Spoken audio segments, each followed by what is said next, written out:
ஈரோடு மாவட்டம் பெரியசேமூர் மண்டலத்துக்கு உட்பட்ட எஸ்எஸ்பி நகரில் ஸ்ரீ கல்யாண விநாயகர் ஸ்ரீ மகாமாரியம்மன் கோயில் அமைந்துள்ளது. இந்த கோயிலில் 12 ஆண்டுகள் நிறைவேறதை அடுத்து வருகின்ற டிசம்பர் 8ஆம் தேதி காலை 6 to 7 ஸ்ரீ மகா கும்பாபிஷேக விழா நடைபெறுகின்றன. அது சமயம் பொதுமக்கள் அனைவரும் கலந்து கொள்ளுமாறு கேட்டுக்கொள்கிறோம். அதையடுத்து 7 மணி அளவில் மாரியம்மன் கோயில் வளாகத்தில் அன்னதானம் நடைபெறுகின்றன. அன்னதானத்தில் கலந்து கொள்ளுமாறு அனைவரையும் கேட்டுக்கொள்கிறோம்.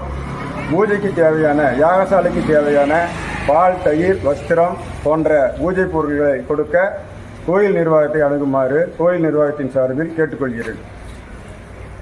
வணக்கம்.